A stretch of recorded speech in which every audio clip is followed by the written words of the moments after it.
Good afternoon, Steel City. Welcome to the Yinzer Report on IE Sports Radio, your direct feed for all that is sports. On today's show, the Pittsburgh Steelers 2024 offseason begins, hiring 3 new offensive coaches, releasing 3 starting players. Cam Heyward wins the Walter Payton Man of the Year award. The Pittsburgh Penguins playoff drive hits a wall, being on a 2-game losing streak and a goal-scoring drought. The Pittsburgh Pirates sign a 2-time All-Star to help bolster the catching position. And the NCAA men's basketball Pitt Panthers continue to win in the ACC and are gaining momentum for an NCAA tournament bid. I will have a quick recap with thoughts and notes on Super Bowl 58. All this for our Steel City fans coming up on the Yinzer Report on IE Sports Radio, your direct feed for all that is sports. Let's go!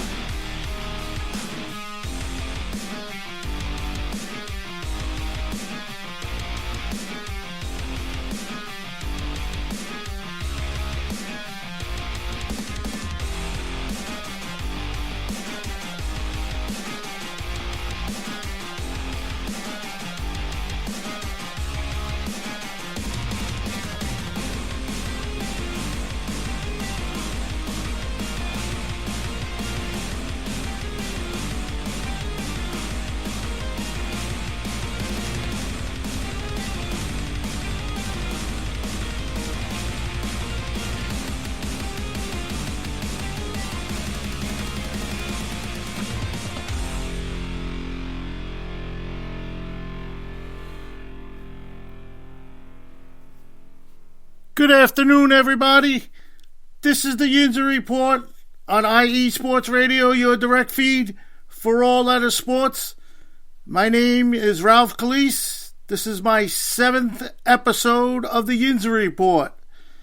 Number 7 holds a dear closeness to my heart, because number 7 of the Pittsburgh Steelers, who is now retired, was Ben Roethlisberger.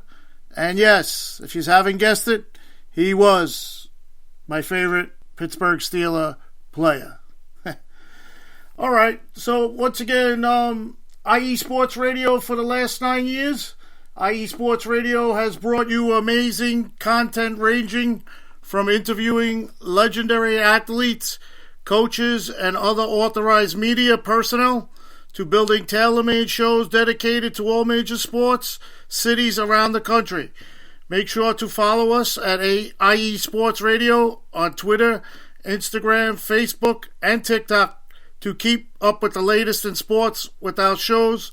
Also, check out our daily updated website, iesportsradio.com, for sports news, the IE Sports Radio blog, our Hall of Fame. Yours truly is the 24th member of the IE Sports Radio Hall of Fame. Fans of the Month, pages dedicated to each podcast, our IE Sports Radio community forum, and stop by the shop and check out the merch. Thanks for making IE Sports Radio your direct feed for all that is sports. And always, thank you for listening. All right, so let's get into the offseason for the Pittsburgh Steelers, which has begun. The Steelers added 3 new coaches to their offensive coaching staff. They announced these additions to their coaching staff, naming Tom Arth as the quarterback coach, Zach Azzini as the wide receivers coach, and Matteo Kambui as an offensive assistant. Tom Arth spent the last 2 seasons with the Los Angeles Chargers, where he was the team's passing game specialist, and during his time with the Chargers, he was part of a staff that helped the offense rank 5th in passing offense and 11th in total offense during his tenure. He also helped Justin Herbert continue to set NFL records. Arzini spent the 2023 season as the receivers coach for the New York Jets and comes to the Steelers with a wealth of experience. Prior to joining the Jets, he was the receivers coach for the Denver Broncos and the Chicago Bears after spending 18 years coaching at the collegiate level. In 2021, Bronco receivers caught at least one pass, and the unit combined for 171 catches for 2,257 yards and 8 touchdowns. Among those Arzini has coached are Jerry Jeudy, Cortland Sutton with the Broncos. In his rookie season 2020, Jeudy had 52 catches for 856 yards and 3 touchdowns. Sutton was selected to the Pro Bowl in his second season. And of course, Arzini was with the Jets last year, and he coached Garrett Wilson, who became the offensive rookie of the year last year. Mateo Kubi spent the 2023 season with the Atlanta Falcons as an offensive line assistant. Prior to that, he spent 2 seasons as Marlon Briscoe coaching fellow for the Denver Broncos. Kubi also spent time as a graduate assistant at Georgia Southern and running backs coach at Florida A&M. Kubi played center at Florida A&M, where he appeared in 22 games. He transferred from Butler Community College in Kansas, where he earned his first all-conference honors. So these coaches that the Steelers have hired, they seem to fit the liking of what Arthur Smith will try to get the Steeler offense going in 2024. The Tom Arth will hold the Steelers passing competitive part of the offense as their coach. He will be the first Steelers coach to do so. As we know, the passing game has struggled mightily over the past 2 seasons. The quarterbacks in that time have thrown only 25 touchdown passes, but before hiring Arth, the Steelers used their offensive coordinator as the passing game coordinator and their O-line coach as their run game coordinator. Arth will be a big part of the Steelers' offensive schematics under offensive coordinator Arthur Smith. Arthur Smith has spoken of running a strong dose of play-action passing, fitting right into the coaching breed of Tom Arth. Uses of play action opens up the middle of the field and creates chunk plays. Smith's prior offensive play actions are mitigated to quarterback's weaknesses. Along with Arth, this seems like an upgrade all around from the past 2 seasons. Zach Orsini's the wide receivers coach. This is the 3rd time in 5 seasons the Steelers will open with a new wide receiver coach. As we can tell, the Steelers haven't been able to find the stability in a wide receiver coach, but Pittsburgh Steelers feel strong they have the stable leader for the much maligned wide receivers room. By the Jets letting Arzini go, he now has his feet in the Steel City and brings a very strong resume to the table, while also having a coaching style and philosophy that fits quite well, again, with offensive coordinator Arthur Smith. Arzini, 47 years old, has been coaching wide receivers in the NFL and collegiate level for 26 years. In Pittsburgh now, he brings a ton of experience and success to the table for a young wide receiver room. And based on the comments from previous wide receivers, he is demanding, no nonsense, and focuses on the little things day to day, upholding a standard at the position.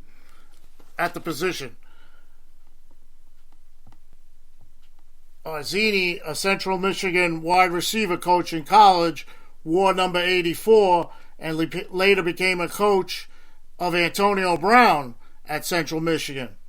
When Antonio Brown played for the Steelers, he wore number 84. I believe that was a great bond between the two of them. that really I don't think anybody knew about.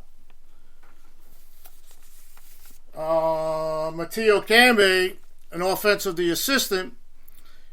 Camby is likely to help with the offensive line as he followed Arthur Smith to Pittsburgh from Atlanta.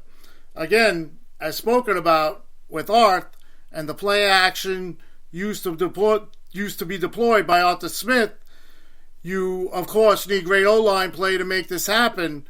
That is where Camby comes into play with the foot already inside the door, being with Arthur Smith in Atlanta. Camby already adjusted in offensive schemes of Smith. Of course, the running game will be found in fun in Pittsburgh this upcoming year, and Camby will have a young O-line to coach up for that task. But being a center in college days, I think he will have that challenge at that position for the Steelers to focus on. The Steelers have had some inconsistent play at that position this past season, and I could see them definitely drafting a center as early as the second round unless they sign somebody in free agency, and Camby will have a brand new toy in Pittsburgh to coach. So those were the offensive coordinating moves that they made. They did happen to cut 3 players yesterday. They didn't waste no time. So the cuts they made were quarterback Mitchell Trubisky, offensive lineman Chichua Okorafor, and Presley Harvin III, the punter. The cuts will save the Steelers $12.8 million against the cap and have created vacancies on the roster, especially at quarterback, because now Kenny Pickett is the only quarterback that is on the roster. Okorafor and Harvin were both drafted by the Steelers, but they both came up short of living to their expectations at their position. There is talk now that there will be another set of cuts coming out of Pittsburgh so that they can get over the salary cap. The rumors coming out that they might cut Allen Robinson, wide receiver, who they got in a trade with the Rams last year. The other one that they're hearing out of there is Mason Cole, the center. The center was very inconsistent last year, and he was the weakest link on that offensive line. Also, this was a surprise when I heard this. Patrick Peterson, the quarterback, he may be cut, and that would be a shock because he came to Pittsburgh and the Steelers thought he was going to be that guy that would help Joey Porter Jr. and work along with the cornerbacks, and now he's in jeopardy of being cut because the Steelers will save $21.6 million if they make these cuts, and they will be under the cap of about $14.16 million under the salary cap. So there are things to come, and as far as I see it, like I said in a prior show, I don't think the Steelers are done at quarterback. We may have a big surprise coming up in this offseason. I can't see them re-signing a quarterback like Mason Rudolph to come in and just be competition for Kenny Pickett. I would think I think they're going to look for a trade for a quarterback, and the name that's out there, Mike Tomlin really loves this guy, is Justin Fields from Chicago. I don't know how it's going to work out, but I haven't heard anything out of Pittsburgh about Kenny Pickett. getting in touch with Arthur Smith about the offense, or if they're getting on the same page, getting ready for the offseason workouts, the OTAs. I haven't heard anything. It's really quiet. So something's brewing there with the quarterback and with these offensive coaches. Don't forget, they were hired outside the Steelers organization, which is something that they really don't do. They hire within. That's a Mike Tomlin staple as long as he's been there. So this is a real different thing going on out there, and we'll see how it plays out, in the off season with the Steelers. All right. So I want to talk about Cam Heyward. He was named the NFL 2023 Walter Payton NFL Man of the Year. And this was Thursday night on the awards night. And I at the time really didn't know how prestigious this award was for an NFL football player. I wrote a little something after he won the award, and I did some research on why he won the award. And after I read this, you'll see why he won the award.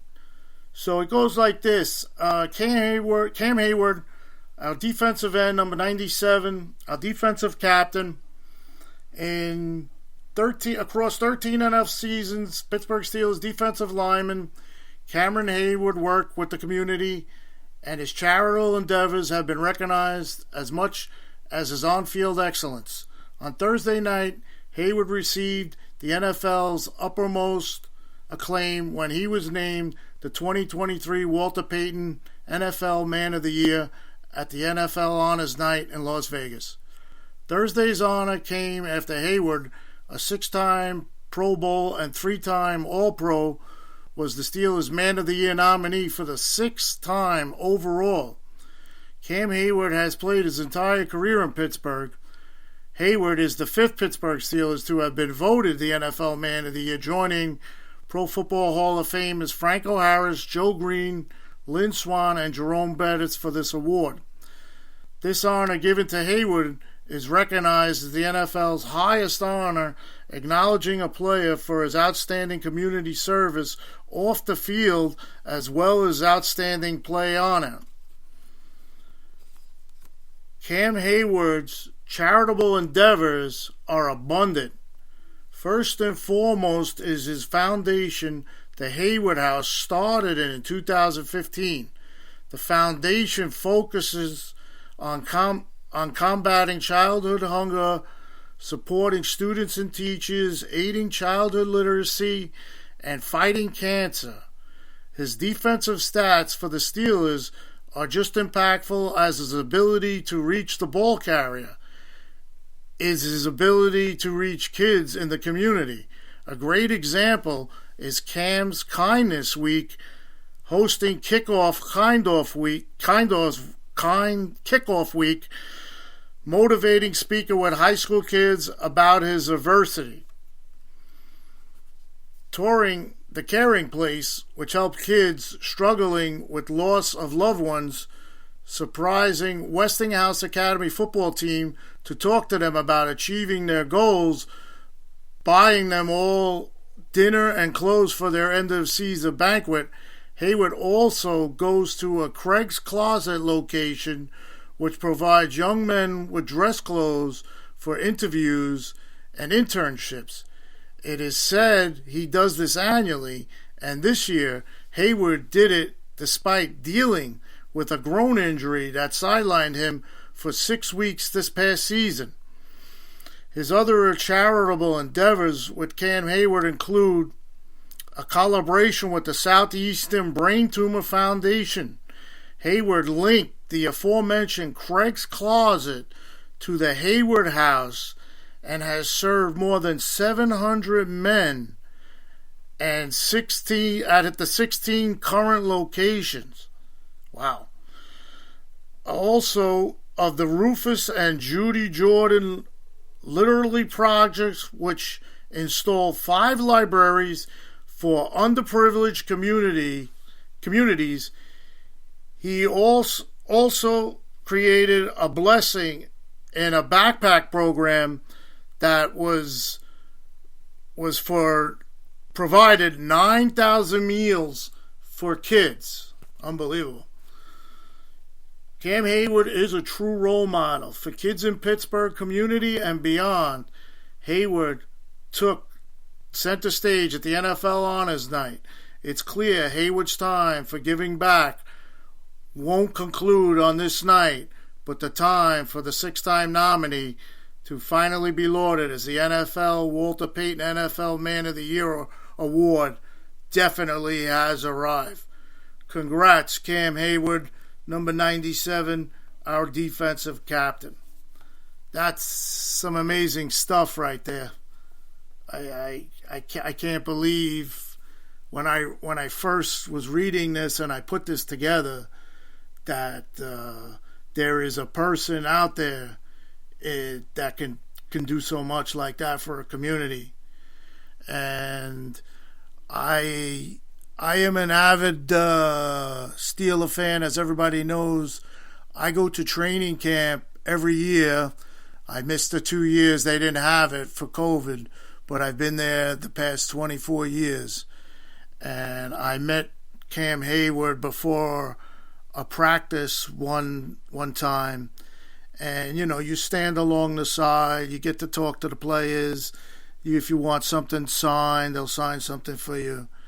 And this story has never been told. Even the people I go with don't even know this. I went up to Cam Heyward, and I didn't want him to sign nothing.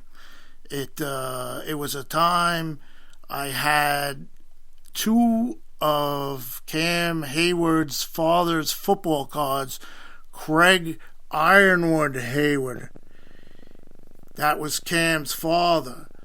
And I just went up to him, and he's like, "Hey, how you doing? What do you have for me to sign?" And I said, "Mr. Heyward, I respect you too much. I just wanted you to have these." And I handed him the 2 cards of his father, and I thought he was going to break down. Here's a grown man, a football player, with 2 cards of his father in his hand. And honestly, I thought he was going to break down. He said to me, he says, "Well, I'm not going to take these from you. Why don't you keep them as a momentum for me? And if I did take them, they'd probably get ruined. I feel," he said to me, "they would mean more to you having them so that you would always remember me. And I always remember my father." And I lost it. I walked away with tears in my eyes and just sat on the side for like 10 minutes. So it's like I said in a show I've had prior, to meet your favorite players or a football player for 2 or 3 minutes in your life, it's something special that you'll never forget. And I will never forget that moment with Cam Heyward. I'm dying to meet him again and just want to give him a hug. All right, so I'm going to take a break. I'm going to come back with some Penguin stuff, some Pirate stuff, some Pitt Panthers stuff, and we will go from there. This is the Yinzer Report on IE Sports Radio, your direct feed for all that is sports. I will be back shortly.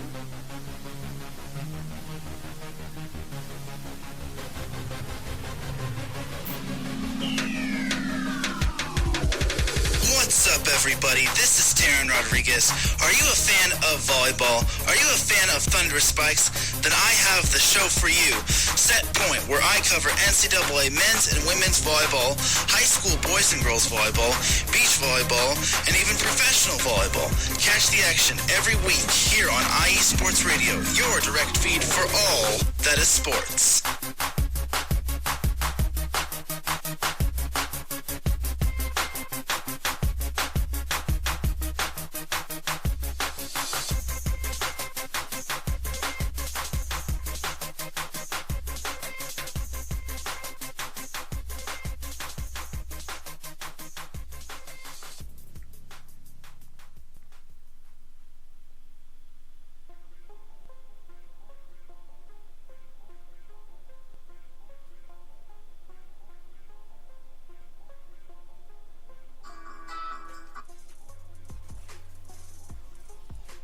Hello, ladies and sinners. Hello, sports fans around the world.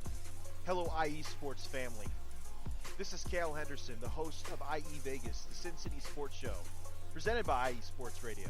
If you folks are interested in sports in the Vegas area, if you're wanting to have a blast for 1 hour, every Tuesday night from 7 p.m. Pacific Standard Time to 8 p.m. Pacific Standard Time, this is a show built for the Vegas sports fans, where we feature the Las Vegas Raiders, the Las Vegas Golden Knights, the Las Vegas Aces, and the University of Las Vegas, Nevada Rebels.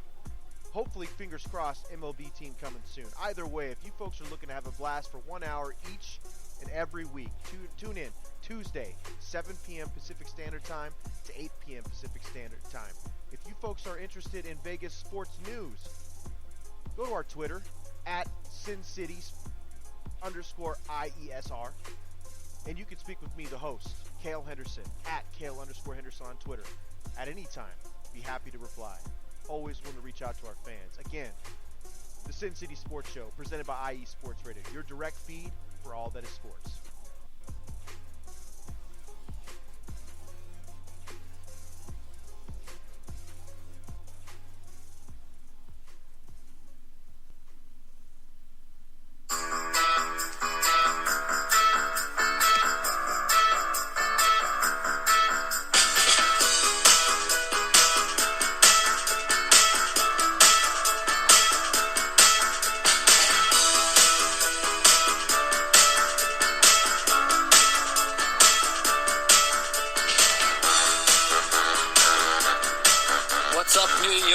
This is Ricky K coming at you at the NY State of Sports, a new show here on IE Sports Radio, your direct feed for all that is sports. Listen to me every Thursday afternoon as we bring you the latest takes on the Yankees, Mets, Jets, Giants, Knicks, Nets, Rangers, Devils, and Islanders. Plus you get some college hoops and what's the local sports events going on in the area. It's a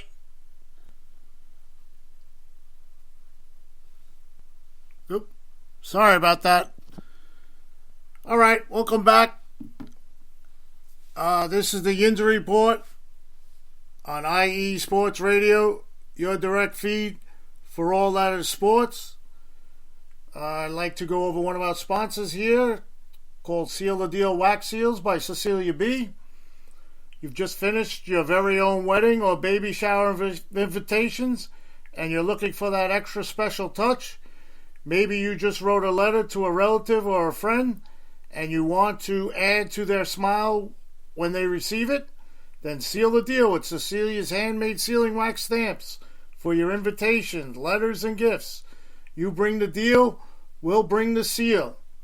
You can find that at Instagram at sealthedeal_wax stamps and at Facebook at Seal the Deal Wax Stamps. Okay, so let's get into the Pittsburgh Penguins, who are fighting it right now. They came out of the All-Star break. They had the long break, and they came out of the All-Star break. And their first game was against the Winnipeg Jets. And this was at the Pittsburgh Arena, the PBG Paints Arena. The Penguins come up with a 3-0 win. Goals by Chris Letang and Jeff Carter and Brian Rest. Tristan Jarry came out of the All-Star break and records a shutout, making 24 saves for his NHL leading 6th shutout of the season. Jarry in his career was now 5-0 versus Winnipeg, with 2 of his career 19 shutouts versus the Winnipeg Jets. The Penguin players rallied behind their goalie, saying afterwards, Jarry was there and made some really big saves versus a tough Winnipeg team. Letang opened the score at 7:16 of the first period with his 4th goal of his season, and he became the 21st defenseman in NHL history to reach 30 points 14 times. Penguins coach Mike Sullivan earned his 430th win in his 800th NHL game, and Jake Gensel had an assist in his 500th game for the Penguins. The Penguins have won back-to-back games, their last before the All-Star break and their first after it. The Penguins, needing a point surge for the playoffs, got the 2 points here. They have had 16 points in their last 21 games. The first star of this game was, of course, Tristan Jarry. The second star was Jeff Carter. And the third star was Brian Rust. Penguins were great on the faceoffs in this game. They won 61.7% of the faceoffs. They had 2 power play goals in 90 seconds.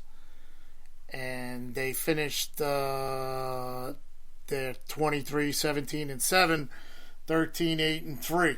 So things were going well at that point. But one devastating thing in this game, there was a hit in the game by Winnipeg's Brendan Dillon. He wound up getting suspended for 3 games for an illegal check to the head on the Penguins' Noel Asiri. So Asiri suffered bleeding from the nose and was woozy and was unable to collect himself to get back on his feet in his first attempt to get up following the hit. He stayed down for a moment to collect himself, and he received initial treatment from trainers before being able to be helped up and off the ice by teammates. It was a bad scene. Coach Sullivan said, "Our major concern is Noel. I think he's doing okay, but he's being evaluated. We'll allow the league to go through their process. We can have all the opinions, but in the end of the day, our opinions don't matter." Brian Rust said, "You hate to see things like that happen. To be able to get a little bit of revenge and score a couple of goals was huge for them." The next game came on the 9th. It was against the Wild. This was on the road, and this was at the XL Energy Center. And another crazy thing happened to the Penguins in this game. The goals were scored by Sidney Crosby and Riley Smith. The Penguins' power play faltered in this game, and a loss to an old friend, the Penguins' Stanley Cup champion goalie Marc-Andre Fleury. The Penguins were furious after a failed replay challenge as Fleury and his team held on for the win. Marc-Andre Fleury was ventured, took center stage in the final moments in the 3-2 victory. A few hours earlier, Fleury was honored in a stirring ceremony, playing his 1,000th game in his career and for becoming the second winningest goaltender in the NHL history. True to his form, he stood on his head in the final seconds to preserve a win against his former team. The Penguins, outplayed during the first 2 periods, came to life in the 20 minutes and fired away at Fleury in the final minutes. They enjoyed a power play in the final 2 minutes of regulation, throwing the kitchen sink at their old friend. Fleury, in vintage acrobatic form, made a couple of stunning saves and was helped when Erik Karlsson changed one off the goalpost. There was a play in this game where the winning goal was scored.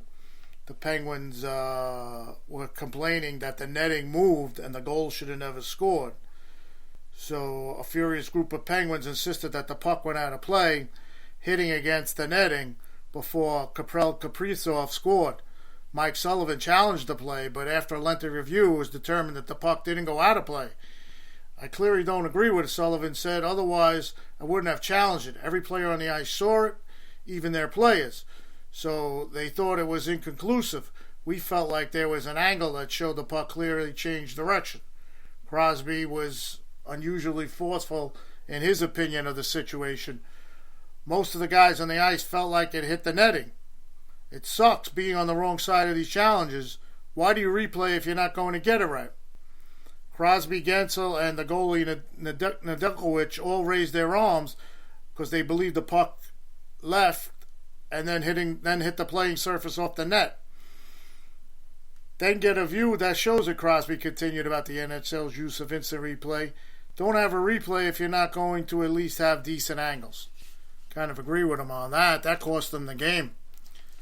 So that game was a loss, and they gave it their best at the end, but Fleury was phenomenal.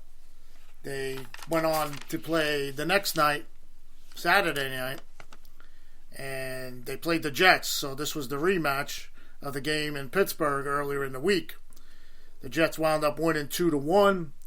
The Penguins fall to the Jets, losing the second leg of the back-to-back games for the first time this season. The goal droughts are becoming too common for the 2023-2024 Pittsburgh Penguins. The worst of the Penguins' areas were on display the whole weekend, and that they have the past 2 one-goal losses. They have only won 7 of 21 one-goal games this season, going 7-7-7 for that record. The power play is skipping, and it's terrible to see. The goaltending has been great, but of course, if you can't score, it makes up for like what they have now, 2 bad losses in a row. It's a very bad time for this to happen, and no Penguin player is scoring consistently, and an important power play, it falls on Sidney Crosby and his line, and in these games, they haven't been able to come true. Too big of much of a burden to carry for Crosby's line. Playoffs seem to be slipping away since the 6-5 win in Boston on January 4th. The Pens have scored the following number of goals in subsequent games. So it goes like this. It's 1, 4, 3, 2, 3, 2, 2, 2, 3, 3, 2, 1. This week is going to be a breaking point for the Penguins, I feel, because the goals aren't coming, and they're getting good goaltending play, like I mentioned, but they can't seem to get that winning goal. So now the Pens' record is 23-19-7. They have 53 points, and they are behind 5 teams for the last playoff spot by 7 points. Crosby also had a 9-point game streak stopped in that game. So the Penguins have some work to do. Who knows at the trade deadline if they're going to be buyers or sellers. They have been talking. There's been rumors about trading Jake Gensel, but he's one of their top goal scorers. I don't know if that's going to help the situation if they want to make the playoffs. So we'll monitor all that as that goes along, coming up for the hockey playoffs. That's going to feel weird again if the Penguins don't make the playoffs like last year.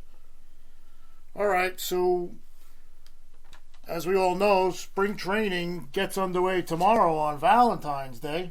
And the Pirates, they went out yesterday and they signed Yasmani Grandal, a 2-time All-Star. He played for the White Sox of recent teams, and he agreed to a 1-year contract, $2.5 million. The Pirates were in search of catching depth. Of course, their rookie catcher, Andy Rodriguez, last year played 57 games. He's already ruled out after undergoing Tommy John surgery in December. Rodriguez was injured in winter ball in his native republic, Dominican Republic. Henry Davis, according to the Pirates, has a hold on the starting position. They have now Grandal, and they have Jason Deli and Ali Sanchez in the mix at spring training. So, something to keep an eye on in spring training. Yasmani Grandal is a veteran, and like I said, spring training starts tomorrow in Bradenton, and pitches and catches are there, and it's Valentine's Day. So if you're down in Florida and you want to take a look at the Pittsburgh Pirates, go check them out. Sorry about that. All right, you got the. Let's get into some Pitt Panthers basketball. So as we know, the Pitt Panthers, they play in the ACC. Very light schedule for them. They only had one game this past week, and it was last Wednesday. Very weird. They had no games through the weekend or anything. So they played this game at PNC Arena in Lawrence, North Carolina against the NC State Wolfpack. The Pitt Panthers came out on top, 67-64. They led 38-30 at the half. Jalen Lowe scored 20 points. Blake Hinson added 16. And the Panthers held off NC State for the victory. Key moment in the game with 3 minutes 40 seconds left. Off the bench, Pitt star Ishmael Leggett layup gave Pitt a 62-60 lead, and the Panthers led the rest of the way. Jalen Lowe's free throws capped the scoring with 5 seconds to play. Again, as mentioned in prior shows, the Pitt freshman guards, again, in the last 4 to 5 games, have come up with clutch free throw shootings to advance Pitt to their wins. After Pitt took the lead at 62-60, Coach Jeff Capel took over with great coaching execution, using his timeouts, substituting his players for offense and defensive situations, and of course having his clutch free throw shooters on the court. Jalen Lowe was 7 of 12 shooting. Hinson made 5 of 13 from the field, and 3 of Pitt's 5 from long range. Carlton Carrington, the other Pitt freshman guard, added 12 points for Pitt, which now has won 3 straight in 5 of its last 6 games. Hinson made 3 3-pointers and scored 13 points. Lowe added 11. Pitt shot 50%, 14 of 28 from the floor, and led 38-30 at halftime. Pitt is now 15-8, 6-6 in the AC, and their next game is Saturday at Wake Forest. I looked up the Pitt Panthers NCAA tournament bracketology projection, and right now they're at 3.7% to make the tournament. They're at a 3.1% automatic bid. They have a 0.6% at-large bid, and right now most likely seed would be a number 12 seed if they were invited. So there's that. I guess they have a little work to do before they think about getting in the tournament. But they're in the ACC. If they can win maybe a couple of games in the tournament, I think that will catapult them for an NCAA bid. Let's check the chat. Sorry, I forgot all about the chat. Too busy talking. There he is, Terran. How you doing, buddy? Thanks for joining. Jen B. Ricky, how are you? Ricky from the New York Sports Show. Sorry I cut your drop off there. Larry B., my man. Hopefully Cecilia's feeling okay. Thanks for joining in. And Terran says, yep, take good care of Roth. Thank you. Hopefully he takes care of us with the quarterback situation, and we get some decent quarterback play. Okay, so we take a break. This is the Yinzer Report, IE Sports Radio, your direct feed for all other sports. We come back. I'll give you some thoughts and some things I took out of Super Bowl 58. Kansas City Chiefs, your Super Bowl champions. And we'll get back and we'll go through that.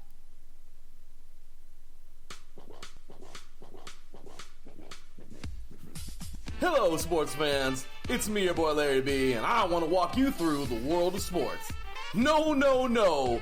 Not just the mainstream major TV deal type sports, although those are important too. But let me be your guide through your journey of all sports, from college to the pros, the minors, and everything in between. Each week, we are talking sports galore with true diehards just like you from a hardcore fan's perspective that's sure to quench your thirst around leagues you may know all too well and some you may even discover here. That's right, sports fans. If you love sports of all kinds, enjoy hearing amazing sports stories, and respect all sports because you know how difficult any of them can be to play or compete in, then this is your show. Join me, your boy Larry B, on the defining moment each week here on IE Sports Radio, your direct feed for all that is sports, and let the sports come to you.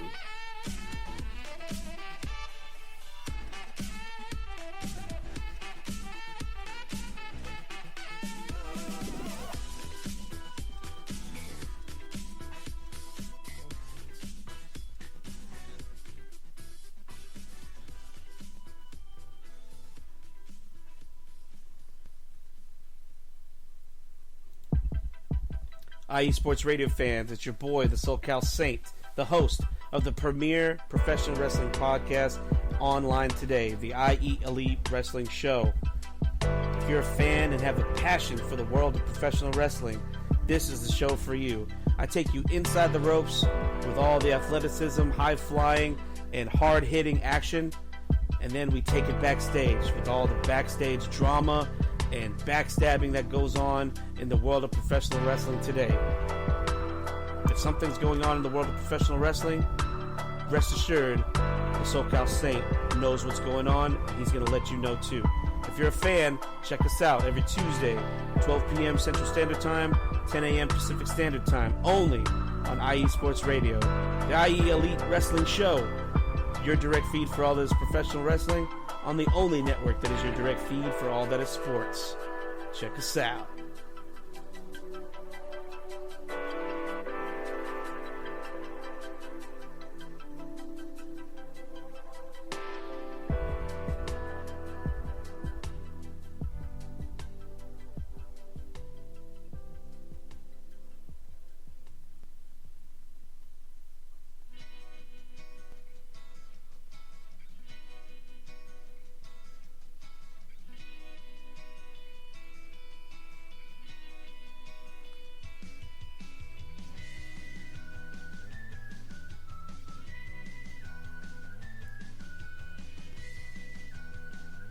Hey, Cleveland and Columbus sports fans, this is Jen B, host of the Show of the Land on IE Sports Radio, your direct feed for all that is sports. If you love Cleveland and Columbus sports like I do, be sure to tune in live to the Show of the Land on Tuesdays, where we will cover the Cleveland Browns, Cavs, Guardians, and Monsters. We will also talk about the Columbus Blue Jackets, Crew, Fury, and of course, the Ohio State Buckeyes. We'll also cover other colleges in the area like Akron, Kent State, Cleveland State, Mount Union, John Carroll, Baldwin Wallace, Youngstown State, among others.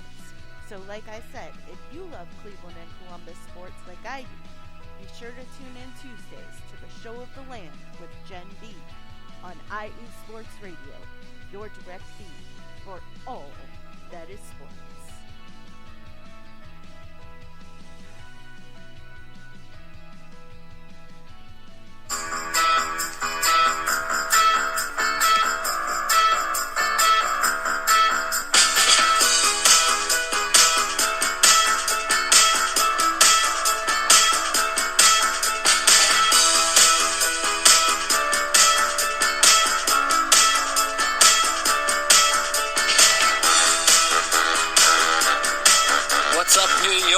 This is Ricky K coming at you at the NY State of Sports, a new show here on IE Sports Radio, your direct feed for all that is sports. Listen to me every Thursday afternoon as we bring you the latest takes on the Yankees, Mets, Jets, Giants, Knicks, Nets, Rangers, Devils, and Islanders. Plus you get some college hoops and what's the local sports events going on in the area. It's a state that never sleeps, so why not get the opinions and sports takes that never sleep? Again, every Thursday, 2 p.m. to the NY State of Sports. We'll see you then.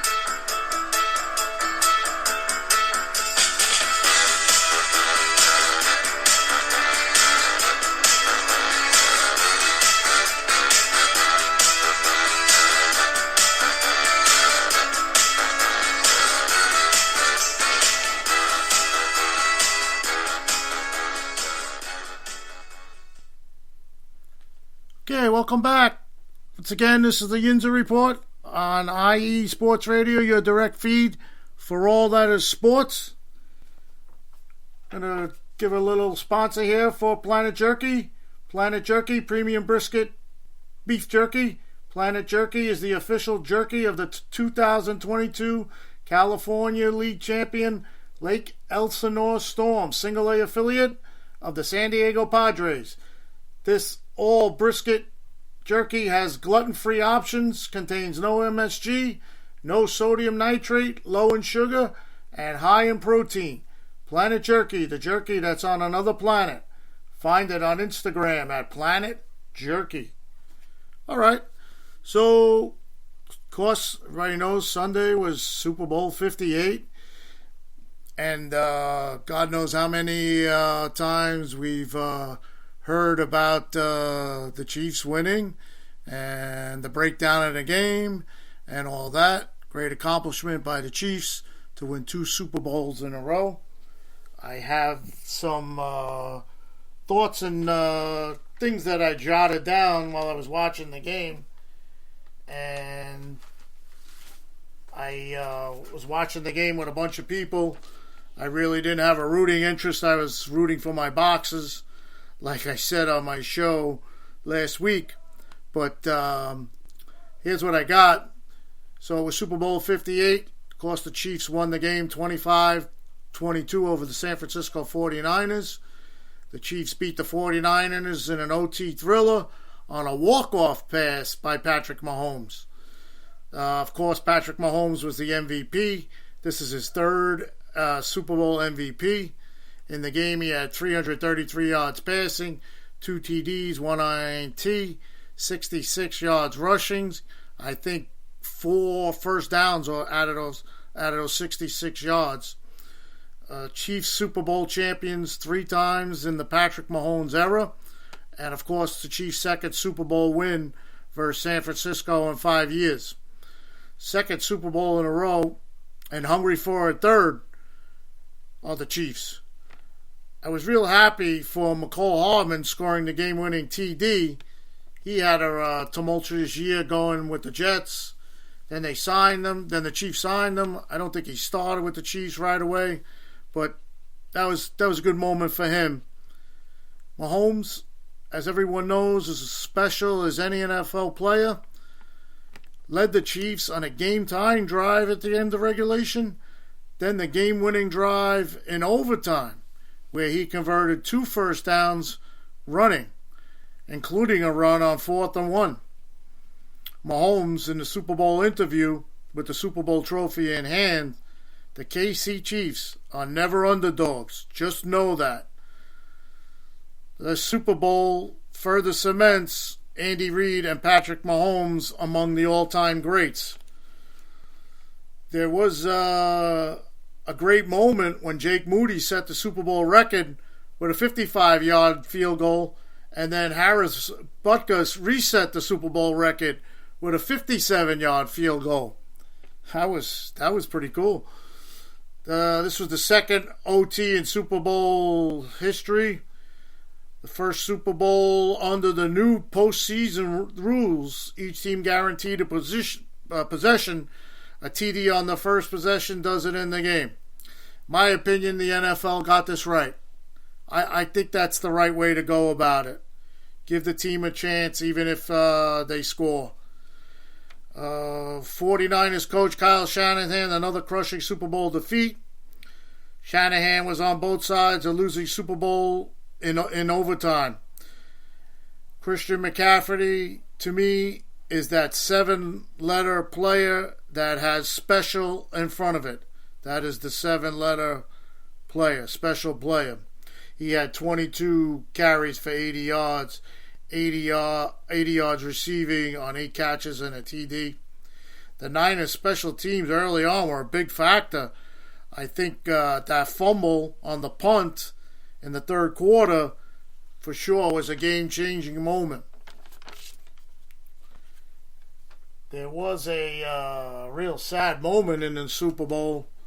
The 49ers linebacker, Dre Greenlaw, tore his Achilles while getting ready to take the field on defense. I believe the Chiefs had the Niners had just punted, and he was standing on the sideline in like a crouch, and he tried to catapult himself on the field, and it didn't work. That's sad. Just devastating. Juwan Jennings, 49ers wide receiver, he was playing like he was going to be a Super Bowl MVP. He threw that pass to Christian McCaffrey. He scored a touchdown, and I believe the catches that he had were first down getters. So it was an interesting Super Bowl. I mean, the beginning, I don't know what was going on with the offenses. Purdy looked pretty well. He was playing pretty well. And I don't know, Mahomes is Mahomes. You knew it was going to happen in the second half. And the Chiefs are the Chiefs. They're the Super Bowl champions. They do come to Pittsburgh next year. I can't wait for that game. Alrighty, that's the show for today. I hope everybody enjoyed it. Stay tuned for the shows coming up today. There's a bunch more to follow me. Jen B is next with the show of the land, the Cleveland show. Have a good show, Jen. And I'll talk to you guys next week. Have a good night. Love you guys.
Again, this was the Yinzer Report on IE Sports Radio, your direct feed for all that is sports.